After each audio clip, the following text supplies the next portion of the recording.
เจ้าอ๋อโอเคเครื่องสีเขียวนะเครื่องสีเขียวนะเจ้าขึ้นแล้วเจ้า เจ้าขอบพระคุณเจ้า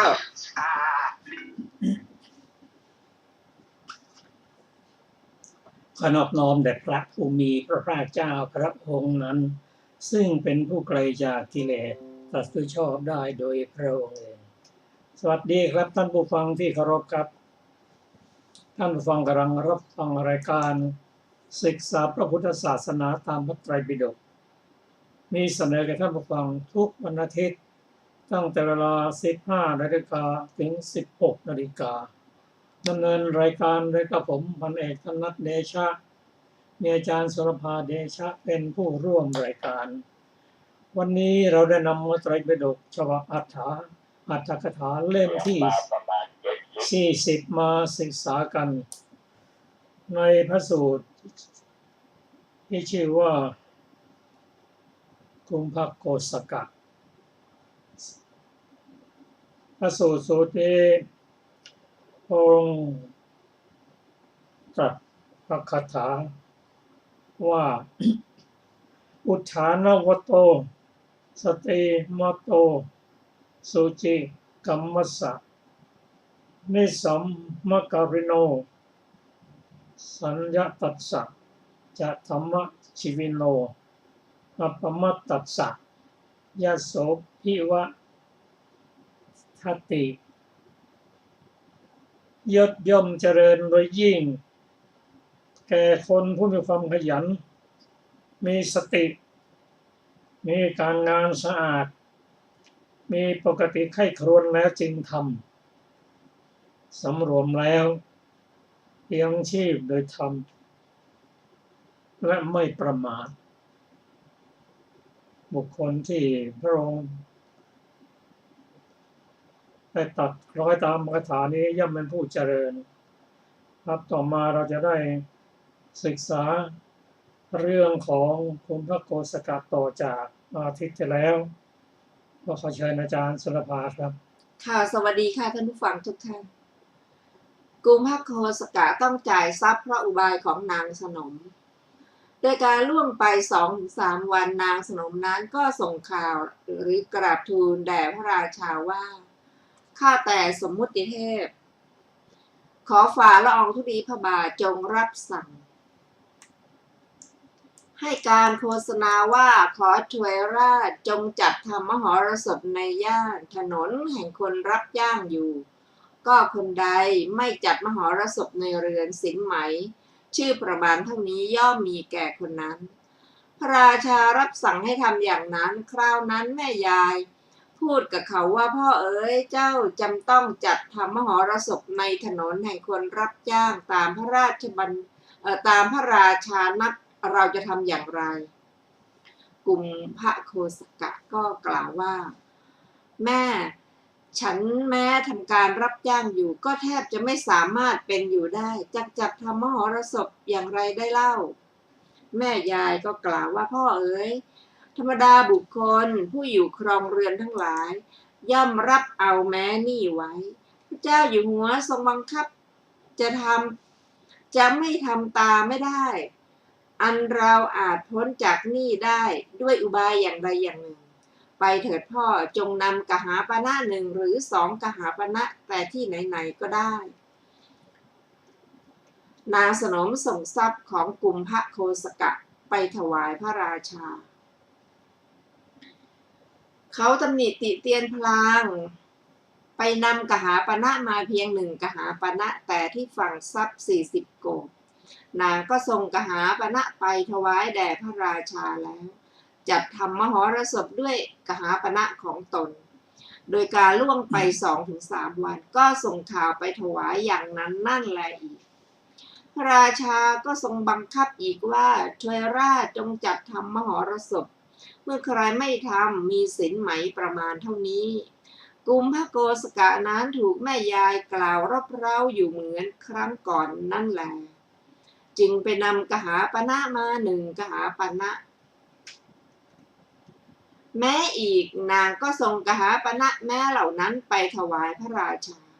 โดยการล่วงไป2-3 วันก็ส่งข่าวไปถวายอีกว่าบัดนี้ขอฝ่าละอองธุลีพระบาททรงส่งบุรุษมารับสั่งให้เรียกกุมภโคสกะนี้ไปเฝ้าพระราชาทรงส่งบุรุษไปแล้วกุมภโคสกะถูกฉุดตัวไปเฝ้าพระเจ้าอยู่หัวพวกบุรุษไปยังถนนที่คนรับจ้างนั้นอยู่แล้วถามหาว่าคนไหนชื่อกุมภโคสกะเที่ยวตามหาพบเขาแล้วบอกว่ามาเถิดพ่อมหาจำเริญพระเจ้าอยู่หัวรับสั่งให้หาพ่อไปเฝ้าเขากลัวแล้วพูดคำแก้ตัวเป็นต้นว่าพระเจ้าอยู่หัวไม่ทรงรู้จักตัวฉันและไม่ปรารถนาจะไปที่นั้นพวกบุรุษจึงจับเขาที่อวัยวะทั้งหลายมีมือเป็นต้นฉุดมาโดยพละการหญิงนั้นเห็นบุรุษเหล่านั้นแล้วจึงทำทีขู่ตะคอกว่าเฮ้ยเจ้าพวกหัวดื้อพวกเจ้าไม่สมควรจับลูกเขยของข้าที่อวัยวะทั้งหลายมีมือเป็นต้นแล้วปลอบว่ามาเถิดพ่ออย่ากลัวเลยฉันเฝ้าพระเจ้าอยู่หัวแล้วจักทูลให้ตัดมือของพวกที่จับอวัยวะมีมือเป็นต้นของเจ้าทีเดียวและพาบุตรีไปก่อนถึงพระราชมณฑลและเปลี่ยนเพศแต่งเครื่องประดับพร้อมสักได้ยืนเฝ้าอยู่หน้าที่ส่วนข้างหนึ่งฝ่ายกุมภโคสกะถูกเขาฉุดคร่านำมาถวายจนได้พระราชาทรงซักถามกุมภโคสกะขณะนั้นพระราชาตรัสกับเขาผู้ถวายบังคมและยืนเฝ้าอยู่ว่า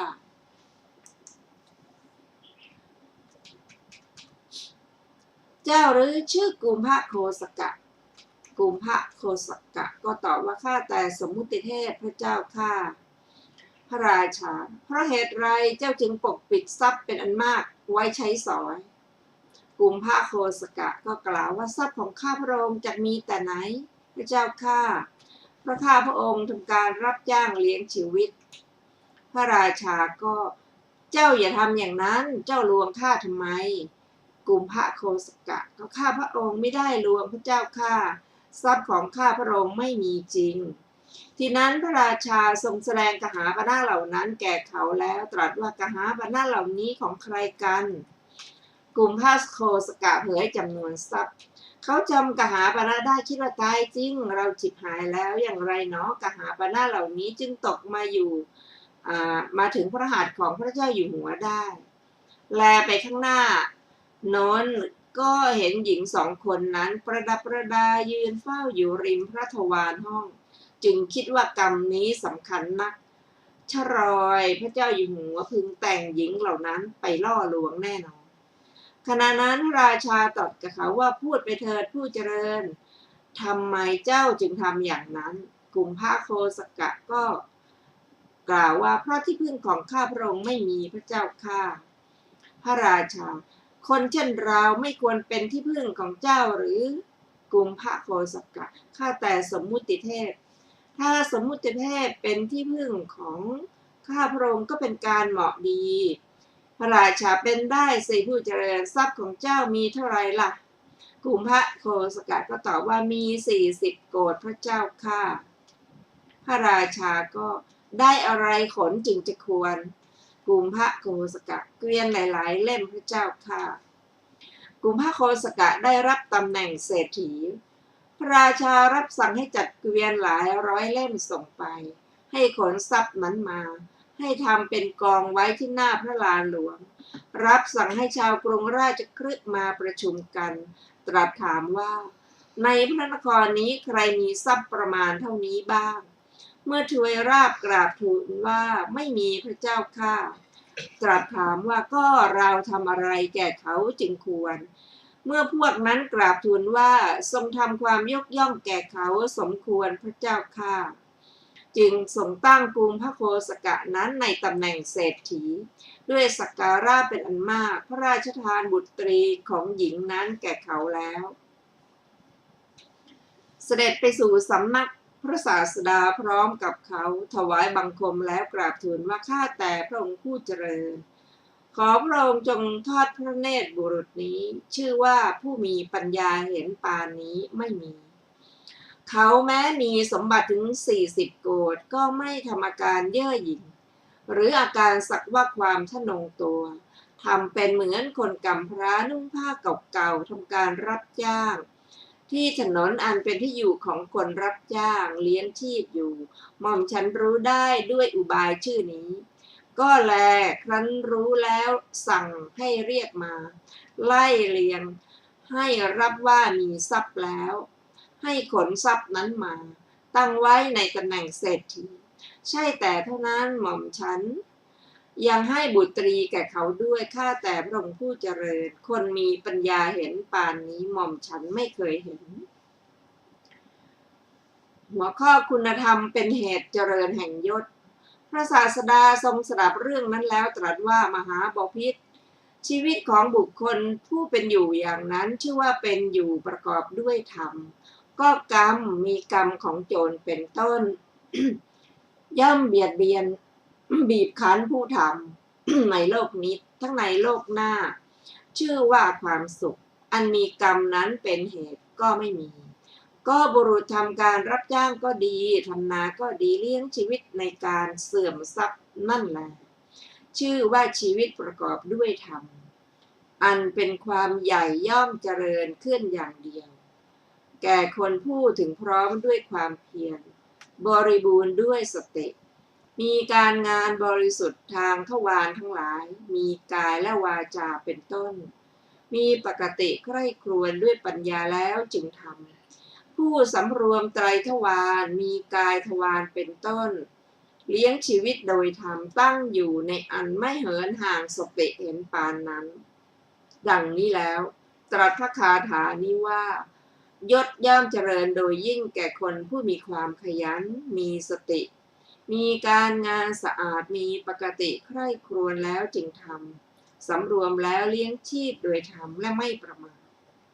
แก้อัดบรรดาบทเหล่านั้นบทว่าอุทานวัตโตคือผู้มีความเพียรเป็นเหตุลุกขึ้นบทว่าสติมโตคือสมบูรณ์ด้วยสติบทว่าสุจิกรรมมัสสะคือประกอบด้วยการงานทั้งหลายมีการงานทางกายเป็นต้นอันหาโทษไม่ได้คือหาความผิดไม่ได้บทว่านิสัมมการิโนได้แก่ใคร่ครวญคือไตรตรองอย่างนี้ว่า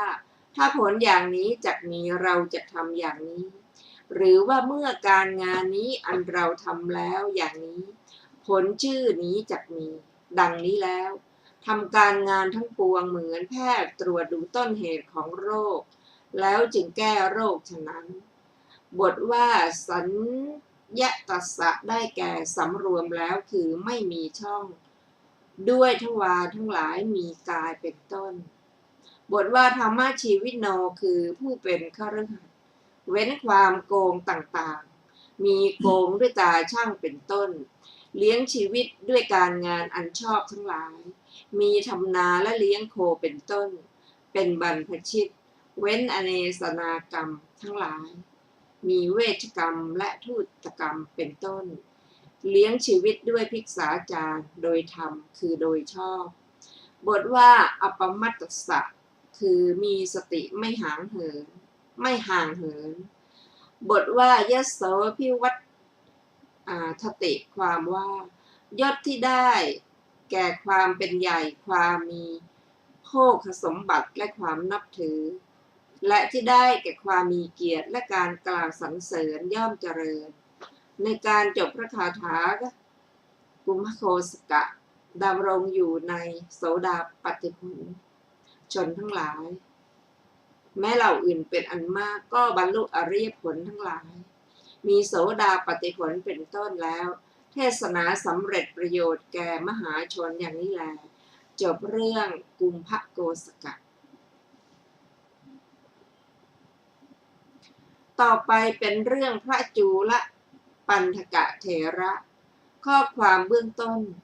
พระศาสดาเมื่อประทับอยู่ในพระเวฬุวัน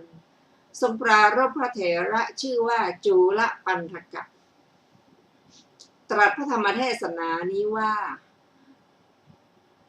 อุทธาเนนะปะมาเทนะเป็นต้นธิดาเศรษฐีได้ทาสเป็นสามีดังได้สลับมาธิดาแห่งสกุลของธนาเศรษฐีในพระนครราชคฤห์ในเวลาเขาเจริญวัยมารดาบิดารักษาไว้อย่างกวดขันที่ชั้นบนแห่งปราสาท7 ชั้นแต่นางเป็นสตรีโลเลในบุรุษเพราะความเป็นผู้เมาแล้วความเมาในความเป็นสาวจึงทำสันทวะกับทาสของตนเองกลัวว่าคนอื่นๆ จะพึงรู้กรรมนี้ของเราบ้างจึงพูดอย่างนี้ว่าเราทั้งสองไม่อาจอยู่ในที่นี้ได้ถ้ามารดาบิดาของฉันทราบความเสียหายนี้ไซร้จะห้ำหั่นเราให้เป็นท่อนน้อยท่อนใหญ่เราจะไปสู่ที่ต่างถิ่นแล้วอยู่ทั้งสองคนนั้นถือเอาทรัพย์อันเป็นสาระที่จะพึงนำไปได้ด้วยมือในเรือนออกไปทางประตูด้านเหนือแล้วชักชวนกันว่าเราทั้งสองจะต้องไปอยู่ในสถานที่แห่งใดแห่งหนึ่งที่ชนเหล่าอื่นไม่รู้จักดังนี้แล้วทั้งสองคนได้เดินไปแล้วมีบุตรด้วยกัน2 คนเมื่อเขาทั้งสองอยู่ในที่แห่งหนึ่งนางตั้งครรภ์แล้วเพราะอาศัยการอยู่ร่วมกันนางอาศัยความที่ครรภ์แก่เต็มที่จึงปรึกษากับสามีนั้นว่าครรภ์ของฉันถึงความแก่เต็มที่แล้วธรรมดาการคลอดบุตรในที่ซึ่งเหินห่างจากญาติพี่น้องย่อมเป็นเหตุนำความทุกข์มาให้แก่เราทั้งสองเราทั้งสองไปสู่เรือนแห่งสกุลเดิมเถิดเขาพูดผัดเพี้ยนว่าวันนี้จะไปพรุ่งนี้จึงค่อยไปเถิดยังวันทั้งหลายให้ล่วงเลยไปเสียเพราะกลัวว่าถ้าเราไปที่นั้นชีวิตของเราย่อมไม่มีนางคิดว่าเจ้าหนี้เขาไม่อาจไปเพราะความที่ตนมีโทษมากธรรมดามารดาบิดามีความเกื้อกูลโดยส่วนเดียวเท่านั้นเจ้าหนี้จะไปหรือไม่ไปก็ตามเราจะไปละครั้นเมื่อเขาออกจากเรือนไปแล้วนางเก็บงำเครื่องเรือนบอกความที่ตนจะไปสู่เรือนแห่งสกุลแก่ชาวบ้านที่อยู่ถัดกันแล้วเดินทางไปฝ่ายสามีกลับมาเรือนไม่เห็นภริยาท้าผู้คุ้นเคยทราบว่านางไปเรือนแห่งสกุลจึงรีบติดตามไปทันในระหว่างทางแม้ภริยาของเขานั้นก็ได้คลอดบุตรในระหว่างทางนั่นเองเขาถามว่านี่อะไรกันน้องนางตอบว่าพี่ลูกชายคนที่1คลอดแล้วสามีก็ตอบว่าบัดนี้เราจะทำอย่างไรทั้ง2 คนคิดเห็นร่วมกันว่าเราทั้งสองไปสู่เรือนแห่งสกุลเพื่อประโยชน์แก่กรรมใดกรรมนั้นสำเร็จแล้วในระหว่างทางเชียวเราจะไปที่นั้นทำอะไรกลับกันเถิดดังนี้แล้วก็พากันกลับเขาทั้งสองได้ตั้งชื่อเด็กนั้นแล้วว่าปันทกะเพราะเกิดในหนทางต่อการไม่นานนักนางตั้งครรภ์แม้อีกพฤติการทั้งปวงพึงให้พิสดารโดยนัยยะอันมีในก่อนนั่นแหละตั้งชื่อเด็กทั้งสองเพราะเด็กแม้นั้นก็เกิดในหนทางมารดาบิดาจึงตั้งชื่อบุตรผู้เกิดก่อนว่ามหาปันทกะตั้งชื่อบุตรผู้เกิดภายหลังว่าจูลปันทกะแม้2 สามีภรรยานั้นก็พาเด็กทั้งสองไปสถานที่อยู่ของตนตามเดิมมหาปันทกะแปลกใจในเรื่องญาติของตนเมื่อ2 สามีภรรยาอยู่ในที่นั้นเด็กชายมหาปันทกะได้ยินเด็กชายอื่นๆเรียกผู้นั้นผู้นี้ว่าอาลุงและว่าปู่ตาย่ายายจึงถามมารดาว่าแม่เด็กอื่นๆเรียกผู้นั้นว่าปู่ตาเรียกผู้นี้ว่าย่ายายพวกญาติของเราไม่มีบ้างหรือมารดาก็ตอบว่าพ่อพวกญาติของเราในที่นี้ไม่มีแต่ตาของพวกเจ้านะชื่อธนเศรษฐีมีอยู่ในพระนครราชคฤห์พวกญาติของเราเป็นอันมากมีอยู่ในพระนครนั้นมหาปันทกะก็ถามว่าทำไมพวกเราจึงไม่ไปในที่นั้นเล่าแม่นางไม่บอกเหตุที่ตนมากบุตร เมื่อบุตรทั้งสองพูดรบเร้าหนักเข้าจึงบอกแก่สามีว่าเด็กเหล่านี้รบกวนฉันเกินไปมารดาบิดาเห็นพวกเราแล้วจะกินเนื้อเทียวหรือมาเถิดบัดนี้เราทั้งสองจักแสดงตระกูลแห่งตายายแก่พวกเด็กสามียังกล่าวว่าฉันไม่อาจจะเข้าหน้าได้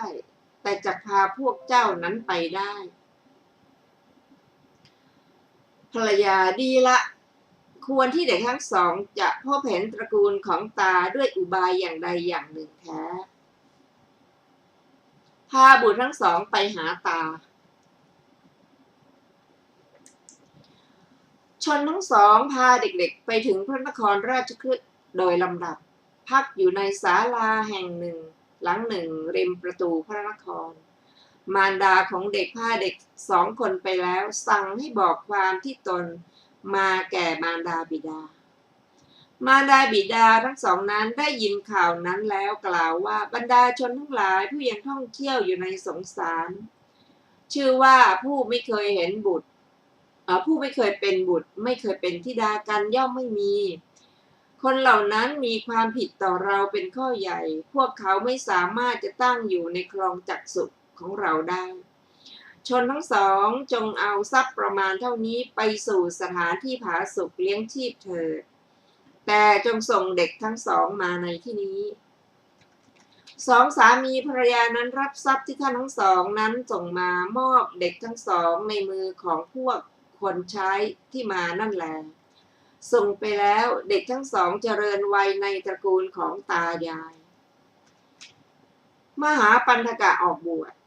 ในเด็กสองคนนั้นจุลปันธกะยังเด็กเล็กอยู่ส่วนมหาปันธกะไปฟังธรรมกถาของพระทศพลกับตาเมื่อเขาไปสำนักของพระศาสดาเป็นนิจจิตก็น้อมไปแล้วในบรรพชาเขาพูดกับตาว่าถ้าคุณตาอนุญาตให้กระผมไซกระผมพึงบวชท่านเศรษฐีกล่าวว่าพูดอะไรพ่อการบวชของเจ้าเป็นความดีแก่ตากว่าการบวชของคนทั่วทั้งโลกถ้าเจ้าอาจไซก็บวชเถิดดังนี้แล้วนำเขาไปสู่สำนักพระศาสดาเมื่อพระองค์ตรัสถามว่าคฤหบดีท่านได้เด็กมาหรือก็กราบทูลพระเจ้าข้าเด็กคนนี้เป็นหลานของข้าพระองค์ประสงค์จะบวชในสำนักของพระองค์พระศาสดาตรัสสั่งภิกษุผู้ถือการเที่ยวบิณฑบาตเป็นวัดรูปใดรูปหนึ่งว่าเธอจงบวชให้เด็กคนนี้พระเถระบอกตจะปัญจกะกรรมฐานแก่เธอแล้วให้บรรพชามหาปัญจกะบรรลุพระอรหันต์เธอเรียนพระพุทธพจน์ได้มากมีอายุครบได้อุปสมบทแล้วทำกรรมในโยนิโสมนสิการบรรลุพระอรหันต์แล้วมหาปัญจกะปรารภถึงน้องชายท่านให้เวลาล่วงไปด้วยความสุขในฌานแต่ความสุขอันเกิดแต่ผลคิดว่าเราอาจให้ความสุขนี้แก่จุลปันธกะหรือหนอภายหลังได้ไปสู่สำนักของเศรษฐีผู้เป็นตาแล้วกล่าวอย่างนี้ว่าท่านมหาเศรษฐีถ้าท่านอนุญาตไซรูปพึงให้จุลปันธกะออกบวชเศรษฐีกล่าวว่านิมนต์ท่านให้เขาบวชเถิดขอรับได้ยินว่าเศรษฐีเลื่อมใสดีแล้วในพระศาสนาแต่เมื่อถูกถามว่าเด็กเหล่านี้เป็นบุตรของธิดาคนไหนของท่านจะบอกว่าของลูกสาวที่หนีไปก็ละอายเพราะฉะนั้นท่านจึงอนุญาตการบวชแก่หลานทั้งสองนั้นโดยง่ายจุลปันธกะบวชแล้วกลายเป็นคนโง่พระเถระให้จุลปันธกะบวชแล้วให้ตั้งอยู่ในศีลทั้งหลายแม้จุลปันธกะนั้นพอบวชแล้วได้เป็นคนโง่เขลาพระเถระเมื่อพร่ำสอนเธอกล่าวคาถานี้ว่าดอกบัวโกกุณฑะโอกนุษโกกนุษมีกลิ่นหอมบานแต่เช้าพึงมีกลิ่นไหม้ไปปราดฉันใดเธอจงเห็นพระอังคีรสผู้ไพโรจน์อยู่ดุจพระอาทิตย์ส่องแสงในกลางหาวฉันนั้น คาถาเดียวเท่านั้นโดย4 เดือนเธอก็ไม่สามารถจะเรียนได้บุรพกรรมของพระจุลปันถกะถามว่าเพราะอะไรได้ยินว่าเธอบวชในการพระกัสสปะสัมมาสัมพุทธเจ้าผู้มีปัญญาได้ทำการหัวเราะเยาะในเวลาที่ภิกษุเขารูปใดรูปหนึ่งเรียนอุเทศภิกษุนั้นละอายเพราะการหัวเราะนั้นเลยเลิกเรียนอุเทศไม่ทำการสาธยายเพราะกรรมนั้นจุลปันถกานี้พอบวชแล้วจึงเป็นคนโง่บทที่เรียนแล้วเมื่อเธอเรียนบทต่อๆไปก็เลือนหายไปเมื่อเธอพยายามเพื่อเรียนคาถานี้แล4 เดือนล่วงไปแล้วจุลปันถกะถูกพระพี่ชายประณามที่นั้นพระมหาปันถกะได้กล่าวกับเธอว่าจุลปันถกะเธอเป็นคนอาภัพในศาสนานี้โดย4 เดือนแม้คาถาเดียวก็ไม่อาจเรียนได้ก็เธอจักยังจิตแห่งบรรพชิตให้ถึงที่สุดได้อย่างไรจงออกไปจากที่นี้เสียเถิดดังนี้แล้วก็ขับออกจากวิหารพระจุลปันถกะไม่ปรารถนาความเป็นคฤหัสถ์เพราะความเยื่อใยในพระพุทธศาสนาก็ในการนั้นพระมหาปันถกะเป็นภัตตุเทศหมอชีวกะโกมารพัสถือระเบียบดอกไม้ของหอมและเครื่องลูบไล้เป็นอันมากไปสู่อัมพวันบูชาพระศาสดาสดับธรรมลุกจากอาสนะถวายบังคมพระทศพลแล้วเข้าไปหาพระมหาปันถกะถามว่าภิกษุในสำนักของพระศาสดามีจำนวนเท่าไรขอรับพระมหาปันถกะก็กล่าวว่าภิกษุมีประมาณ500 รูปหมอชีวกะท่านผู้เจริญพรุ่งนี้ขอเต้เท้าได้พาภิกษุ500 รูปมีพระพุทธเจ้าเป็นประมุขไปรับภิกษาในเรือนของกระผมพระมหาปันถกะก็พูดว่าอุบาสกภิกษุโง่รูปหนึ่งชื่อจุลปันถกะมีธรรมไม่งอกงามรูปจะเว้นเธอเสียแล้วรับนิมนต์เพื่อภิกษุทั้งหลายที่เหลือพระจุลปันถกะหนีไปศึกแต่ศึกไม่ได้พระจุลปันถกะฟังคำนั้นแล้วคิดว่าพระเถระเมื่อรับนิมนต์เพื่อภิกษุทั้งหลายมีประมาณเท่านั้นก็คัดเราไว้ภายนอกแล้วจึงรับจิตของพี่ชายเราจักแยกหรือหมดเยื่อใยในเราแล้วอย่างไม่ต้องสงสัยบัดนี้เราจะต้องการอะไรด้วยศาสนานี้เราจะเป็นคฤหัสถ์ทำบุญต่างๆมีทานเป็นต้นเลี้ยงชีพละวันรุ่งขึ้นเธอไปเพื่อจะศึกแต่เช้าตรู่พระศาสดาทรงตรวจดูโลกคือหมู่สัตว์เฉพาะในเวลาใกล้รุ่งทรงเห็นเหตุนี้แล้วจึงเสด็จล่วงหน้าไปก่อน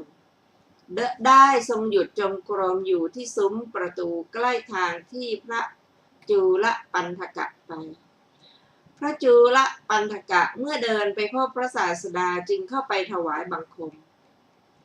พระศาสดาทรงรับรองให้อยู่ต่อไปขณะนั้นพระศาสดาตรัสกับเธอว่าจุลปันถกะนี่เธอจะไปไหนในเวลานี้จุลปันถกะทูลว่าพระพี่ชายขับไล่ข้าพระองค์พระเจ้าข้าพระองค์ไปเพื่อจะศึกเพราะเหตุนั้นพระศาสดาตรัสว่าจุลปันถกะเธอชื่อว่าบรรพชาในสำนักของเราแม้ถูกพี่ชายขับไล่ทำไมจึงไม่มาสู่สำนักของเรามาเถิดเธอจะต้องการอะไรด้วยความเป็นคฤหัสถ์เธอต้องอยู่ต่อไปในสำนักของเราดังนี้แล้วทรงเอาฝ่าพระหัตถ์อันมีพื้นวิจิตรไปด้วยจักรลูบเธอที่ศีรษะแล้วพาไปให้นั่งที่หน้ามุขพระคันธกุฎีประทานท่อนผ้าที่สะอาดซึ่งทรงบันดาลขึ้นด้วยฤทธิ์ด้วยตรัสสั่งว่าจุลปันถกะเธอจงผินหน้าไปทางทิศตะวันออกลูบท่อนผ้านี้แล้วบริกรรมว่าระโชหรนังระโชหรนังผ้าเช็ดธุลีอยู่ที่นี้แหละครั้นเมื่อเขากราบทูลเวลาแล้วมีภิกษุสงฆ์แวดล้อม เสด็จไปเรือนของหมอชีวกะประทับนั่งบนอาสนะที่เขาตกแต่งไว้พระจุลปันถกะเจริญภาวนาบรรลุพระอรหันต์ฝ่ายพระจุลปันถกะนั่งแลดูพระอาทิตย์พลางลูบผ้าท่านนั้นบริกรรมว่าระโชหรนังระโชหรนังเมื่อท่านลูบท่อนผ้านั้นอยู่ท่อนผ้าได้เศร้าหมองแล้วลำดับนั้นจึงคิดว่าท่อนผ้านี้สะอาดแท้ๆแต่อาศัยอัตมภาพนี้จึงละปกติเดิมเสียกลายเป็นของเศร้าหมองอย่างนี้ไปได้สังขารทั้งหลายไม่เที่ยงหนอครั้นแล้วเริ่มตั้งความสิ้นและความเสื่อมเจริญวิปัสสนาพระศาสดาทรงทราบว่าจิตของพระจุลปันถกะขึ้นสู่วิปัสสนาแล้วจึงตรัสว่าจุลปันถกะเธออย่าทำความหมายเฉพาะท่อนผ้านั้นว่าเศร้าหมองแล้วติดธุลีก็ธุลีทั้งหลายมีธุลีคือราคะเป็นต้นมีอยู่ในภายในของเธอจงนำหรือกำจัดมันออกเสียดังนี้แล้วทรงเปล่งพระรัศมีเป็นผู้มีพระรูปปรากฏดุจประทับนั่งตรงหน้าได้ทรงภาสิทธิ์เหล่านี้ว่าราคะชื่อว่าธุลีแต่เรนูหรือละอองท่านหาเรียกว่าธุลีไม่คำว่าธุลีนั่นเป็นชื่อของราคะภิกษุเหล่านั้นละธุลีนั่นได้ขาดแล้วอยู่ในศาสนาของพระพุทธเจ้าผู้ปราศจากธุลีโทสะชื่อว่าธุลีแต่เรนูละอองท่านหาเรียกว่าธุลีไม่คำว่าธุลีนั่นเป็นชื่อของโทสะภิกษุเหล่านั้นละธุลีนั่นได้ขาดแล้วอยู่ในศาสนาของพระพุทธเจ้าผู้ปราศจากธุลีโมหะชื่อว่าธุลีแต่เรนูละอองท่านหาเรียกว่าธุลีไม่คำว่าธุลีนั่นเป็นชื่อของโมหะภิกษุเหล่านั้นละธุลีนั่นได้ขาดแล้วอยู่ในศาสนาของพระพุทธเจ้าผู้ปราศจากธุลีในการจบคาถาพระจุลปันถกะบรรลุพระอรหันต์พร้อมด้วยปฏิสัมภิทาทั้งหลายแล้วปิฎก3มาถึงแก่ท่านพร้อมด้วยปฏิสัมภิทาทีเดียวบุรพกรรมของพระจุลปันถกะได้ยินว่าครั้งดึกดำบรรพ์ท่านเป็นพระเจ้าแผ่นดินทรงทำประทักษิณพระนครเมื่อพระเสโทไหลออกจากพระนาราคือเหงื่อไหลออกจากหน้าผากทรงเอาผ้าสะอาดเช็ดที่สุดพระนาราผ้าได้เศร้าหมองแล้วเท้าเธอกลับได้อนิจจสัญญาว่าผ้าสะอาดเห็นปานนี้อาศัยสรีระนี้ละปกติแปรผันเป็นเศร้าหมองไปได้สังขารทั้งหลายไม่เที่ยงหนอเพราะเหตุนั้นผ้าสำหรับเช็ดธุลีนั่นแหละจึงเป็นปัจจัยของท่านแล้วฝ่ายหมอชีวกะโกมารพัสได้น้อมน้ำทักษิโนทกเข้าไปถวายพระทศพลพระศาสดาทรงปิดบาทด้วยพระหัตถ์ตรัสว่าชีวกะภิกษุในวิหารยังมีอยู่มิใช่หรือพระมหาปันถกะกราบทูลว่าในวิหารภิกษุไม่มีมิใช่หรือพระเจ้าข้าพระศาสดาตรัสว่ามีชีวกะหมอชีวกะทรงบุรุษไปด้วยสั่งว่าพระนายถ้ากระนั้นเธอจงไปจงรู้ว่าภิกษุในวิหารมีหรือไม่มีพระจุลปันถกะนิรมิตตนเป็นภิกษุ1,000 รูปขณะนั้นพระจุลปันถกะคิดว่าพี่ชายของเราพูดว่าภิกษุในวิหารไม่มีเราจะประกาศความที่ภิกษุในวิหารมีแก่ท่านดังนี้แล้วจึงนิรมิตให้อัมพวันทั้งสิ้นเต็มด้วยภิกษุทั้งหลายภิกษุทั้งนั้นภิกษุบางพวกเย็บตีจีวรบางพวกย้อมจีวรบางพวกทำการสาธยายนิรมิตภิกษุ1,000 รูปไม่เหมือนกันและกันอย่างนี้บุรุษนั้นเห็นภิกษุเป็นอันมากในวิหารจึงกลับมาบอกแก่หมอชีวกะว่าคุณหมอขอรับ อัมพวันทั้งสิ้นเต็มด้วยภิกษุทั้งหลายพระธรรมสังฆาอาจารย์กล่าวว่าฝ่ายพระเถระชื่อว่าจูลปันธกะ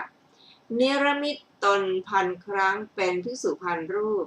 ในอัมพวันนั้นแลแล้วนั่งในอัมพวันอันน่ารื่นรมจนกว่าเขาจะบอกเวลาลำดับนั้นพระศาสดาตรัสกับบุรุษนั้นว่าเธอจงไปวิหารบอกว่าพระศาสดารับสั่งหาพระชื่อจูลปันธกะเมื่อบุรุษนั้นไปบอกตามรับสั่งแล้วทั้ง1,000 ปากก็ขานว่าข้าพเจ้าชื่อจูลปันธกะข้าพเจ้าชื่อจูลปันธกะบุรุษนั้นกลับไปทูลอีกว่าพระเจ้าข้าได้ยินว่าภิกษุแม้ทุกรูปชื่อจูลปันธกะทั้งนั้นพระศาสดาตรัสว่าถ้ากันนั้นเธอจงไปรูปใดเอ่ยก่อนว่าข้าพเจ้าชื่อจูลปันธกะจงจับมือรูปนั้นไว้รูปที่เหลือจะหายไปเขาทำตามรับสั่งภิกษุประมาณ1,000 รูปหายไปแล้วทันทีทีเดียวพระเถระได้ไปกับบุรุษนั้นพระศาสดารับสั่งให้จูลปันธกะอนุโมทนาในเวลาเสร็จภัตตกิจพระศาสดาตรัสเรียกหมอชีวกะมารับสั่งว่าชีวกะเธอจงรับบาตรของจูลปันธกะเธอจูลปันธกะนี้จักทำอนุโมทนาแก่เธอหมอชีวกะได้ทำอย่างนั้นแล้วพระเถระบรรลือสีหนาถดุจสีหะที่ขึ้นรุ่นคือกำลังขนองได้ทำอนุโมทนายังพระไตรปิฎกให้กระชอนแล้วพระศาสดาเสร็จลุกจากอาสนะมีภิกษุสงฆ์แวดล้อมเสด็จไปสู่วิหารเมื่อภิกษุทั้งหลายแสดงวัดแล้วเสด็จลุกจากอาสนะทรงยืนอยู่หน้ามุขพระคันธกุฎีประทานสุขโปวาทตรัสบอกกรรมฐานแก่ภิกษุสงฆ์ทรงส่งภิกษุสงฆ์ไปแล้วเสด็จเข้าสู่พระคันธกุฎีที่อบด้วยกลิ่นหอมฟุ้งทรงปฐมสีหสายยาโดยพระปรัชเบื้องขวาพวกภิกษุปรารภพระคุณของพระศาสดาครั้นในเวลาเย็นภิกษุทั้งหลายนั่งประชุมกันข้างนี้และข้างโน้นดุจแวดวงด้วยม่านรัตกำพลปรารภเรื่องพระคุณของพระศาสดาว่าท่านผู้มีอายุพระมหาปันธกะไม่ทราบอัธยาศัยของพระจูลปันธกะจึงไม่สามารถจะเรียนคาถาบทเดียวโดย4 เดือนได้ไล่ออกจากวิหารด้วยเข้าใจว่าพระรูปนี้โง่แต่พระสัมมาสัมพุทธเจ้าได้ประทานพระอรหันต์กับทั้งปฏิสัมภิทาในระหว่างฉันอาหารมื้อเดียวเท่านั้นเพราะพระองค์เป็นพระธรรมราชาชั้นเยี่ยมหาผู้ทัดเทียมไม่ได้พระไตรปิฎกก็มาพร้อมกับปฏิสัมภิทานั่นเทียวน่าชมชื่อว่ากำลังของพระพุทธเจ้าทั้งหลายมีมากหัวข้อพระศาสดาเสด็จไปสู่ที่ประชุมสงฆ์ครั้งนั้นพระผู้มีพระภาคเจ้าทรงทราบเรื่องราวนี้ในโรงธรรมแล้วทรงดำริว่าวันนี้เราไปควรอยู่เสด็จลุกจากพุทธไสยยาทรงนุ่งผ้า2 ชั้นที่ย้อมดีแล้วทรงรัดประคตเอวดุจสายฟ้าทรงห่มจีวรมหาบังสุกุลได้ขนาดสุคตประมาณปานผ้ารัตกำพลเสด็จออกจากพระคันธกุฎีอันมีกลิ่นหอมตลบไปยังโรงธรรมด้วยความงามแห่งพระอากัปกิริยาที่ทรงย่างไปแล้วดุจพระยาคชสารตัวซับมันและดุจสีหะและด้วยพระพุทธลีลาอันหาที่สุดมิได้เสด็จขึ้นบวรพุทธอาฏที่บรรจงจัดไว้ในท่ามกลางแห่งโรงกลมซึ่งประดับแล้วประทับนั่งที่กลางอาสนะทรงเปล่งพระพุทธรังสีมีพันนะ6 ประการเปรียบปานเทพดาผู้วิเศษบรรดาลท้องมหาสมุทรให้กระเพื่อมอยู่และประดุจสุริโยไทยทอแสงอ่อนๆเหนือยอดเขายุคันธรฉะนั้นและเมื่อพระสัมมาสัมพุทธเจ้าพอเสด็จมาถึงภิกษุสงฆ์ก็หยุดสนทนานิ่งเงียบ ทรงรำพึงถึงอาการของภิกษุบริษัทพระศาสดาทรงพิจารณาดูบริษัทด้วยพระหฤทัยอันอ่อนโยนทรงรำพึงว่าบริษัทนี้งามยิ่งนักการขนองมือก็ดีการขนองเท้าก็ดีเสียงไอก็ดีเสียงจามก็ดีแม้ของภิกษุรูปหนึ่งย่อมไม่มีภิกษุเหล่านี้แม้ทั้งหมดมีความเคารพด้วยพุทธคารวะอันเดชแห่งพระพุทธเจ้าคุกคามแล้ว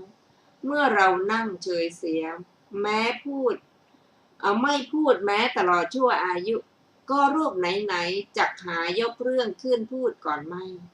ชื่อว่าธรรมเนียมของการยกเรื่องขึ้นเราควรรู้เราเองจักพูดขึ้นก่อนดังนี้แล้วตรัสเรียกภิกษุทั้งหลายด้วยพระสุรเสียงอันไพเราะดุจเสียงพรหมตรัสถามว่าภิกษุทั้งหลายบัดนี้พวกเธอนั่งประชุมกันด้วยเรื่องอะไรเล่าก็แลเรื่องอะไรที่พวกเธอหยุดค้างไว้ในระหว่างเมื่อพวกภิกษุนั้นกราบทูลว่าด้วยเรื่องชื่อนี้จึงตรัสว่าภิกษุทั้งหลายจูลปันธกะหาได้เป็นผู้โง่แต่ในบัดนี้เท่านั้นไม่แม้ในการก่อนก็เป็นผู้โง่แล้วเหมือนกันอันหนึ่งเราเป็นที่พำนักอาศัยของเธอเฉพาะในบัดนี้อย่างเดียวหาไม่ได้ถึงในการก่อนก็ได้เป็นที่พำนักอาศัยแล้วเหมือนกันและในการก่อนเราได้ทำจูลปันธกะนี้ให้เป็นเจ้าของแห่งโลกิยทรัพย์แล้วบัดนี้ได้ทำให้เป็นเจ้าของแห่งโลกุตระทรัพย์อันภิกษุทั้งหลายผู้ใคร่จะสดับเนื้อความนั้นโดยพิสดารทูลอัญเชิญแล้วทรงนำอดีตนิทานมาเล่าว่าท่านผู้ฟังที่เคารพคะเราจะได้มาศึกษาต่อเรื่องของอดีตของพระจุลปัฏฐกะในวันอาทิตย์หน้านะคะเวลาเดียวกันนี้วันนี้ก็เวลาได้หมดลงแล้วขอขอบคุณท่านฟังทุกท่านที่ได้ร่วมศึกษาด้วยกันขอมีความเจริญในธรรมยิ่งขึ้นไปวันนี้เราก็ลาไปก่อนนะคะสวัสดีค่ะสวัสดีครับ